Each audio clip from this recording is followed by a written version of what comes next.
दर्शकों, स्पेस की दुनिया के इतिहास में आज एक नया कीर्तिमान रच दिया गया है, क्योंकि नासा के एक साइंटिस्ट ने पहली बार अच्छे से देख लिया है कि भैया वैम्पायर स्टार अपने खाने को कैसे खाता है, वैम्पायर स्टार कैसे बाकी सारे स्टार्स को खाते हुए नजर आता है। नमस्कार दर्शकों, आप देख रहे हैं इंडिया न्यूज। मैं हूं आकर्ष कौशिक और इस वीडियो के अंदर मैं आपको बताने वाला हूं भैया क्या है ये वैम्पायर स्टार और क्या साइंटिस्ट ने पता लगाया है कि भैया ये तो अपने आसपास के सितारों को खा जाता है और क्या ये हमारे ब्रह्मांड के लिए खतरा है। ये सारी बातें आपको मैं इस वीडियो के अंदर समझाऊंगा, तो अंत तक बने रहिएगा। सबसे पहले मैं आपको बताता हूं कि हुआ क्या है। जो साइंटिस्ट है नासा के अंदर, उन्होंने एक्स-रे पॉलीमेट्री करके IXPE जिसे कहा जाता है, उन्होंने व्हाइट ड्वार्फ को स्टडी किया है जो एक्टिवली मैटर को पुल कर रहा है from a near by star, और इसी वजह से उसका निकनेम पड़ गया है वैम्पायर स्टार। क्योंकि जिस हिसाब से वैम्पायर्स जो होते हैं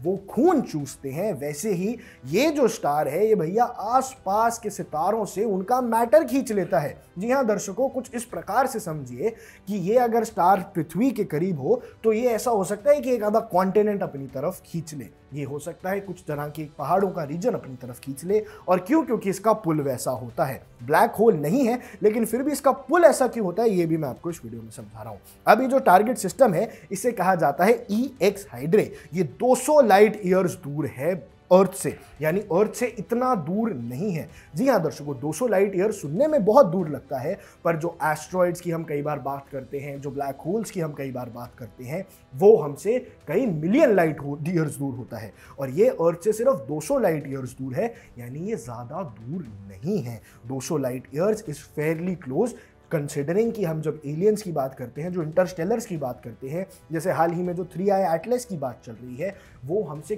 कई बिलियन लाइट ईयर्स दूर से आया है, ये सिर्फ 200 लाइट ईयर्स दूर है। अब ये इंटरमीडिएट पोलर सिस्टम के वन ऑफ द क्लोजेस्ट है और ये एक ऐसा स्टार है जो स्ट्रॉन्ग एक्सरेज छोड़ता है, जिसकी जो एक्सरे है वो बहुत दूर से हमें यहाँ भी मिल जाती है। अब ये जो सिस्टम है ये कंटेन क्या करता है? एक्स हाइड्रा के अंदर 2 स्टार्स हैं, एक तो है जी व्हाइट ड्वार्फ जिसको कह रहे हैं द वैम्पायर, और एक डेंस डेड स्टार है जो फाइनल स्टेज है एक सन लाइक स्टार पे, यानी इसके पास इतनी रोशनी है कि ये सूरज बन सकता है, इसके पास इतनी ऊर्जा है कि ये सूरज भी बनने की क्षमता रखता है। इसके अलावा जो विक्टिम है वो है कंपेनियन स्टार। ये एक छोटा मास का स्टार है जो अपना मटीरियल खो रहा है व्हाइट ड्वार्फ पे। अब ये साइंस में बड़ी तरक्की है ये समझने के लिए कि भैया जो आसमान में सितारे हैं उसमें कुछ सितारे दूसरे सितारों से ज़्यादा ताकतवर हैं और वो उनसे मैटर खींच लेते हैं, और ऐसे में आपको कई बार कुछ तारे जो प्लैनेट्स चेंज होते हुए दिखते हैं वो भी हो सकता है। अब ये जो ऑर्बिट है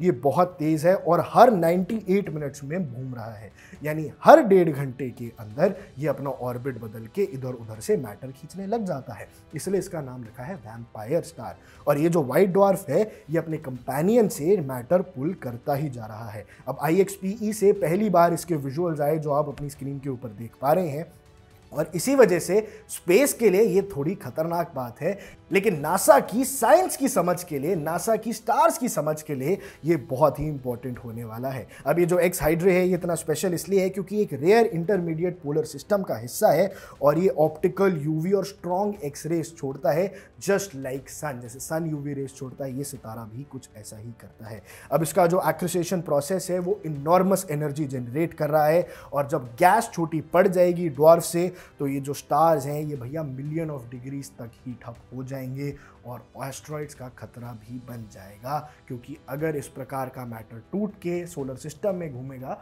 तो वो खतरा हो सकता है। हालांकि अब तक इस वैम्पायर स्टार से अर्थ की तरफ कोई खतरा नहीं है, लेकिन ये जिस हिसाब से चीज़ों को खा रहा है, ये जिस हिसाब से अपने साथ वाले कमज़ोर स्टार के मैटर को खींच रहा है, ये आने वाले समय में सोलर सिस्टम के लिए एक खतरा ज़रूर बन सकता है। पर स्पेस से जुड़ी ऐसी ही तमाम खबरों के लिए आप बने रहिए इंडिया न्यूज़ के साथ।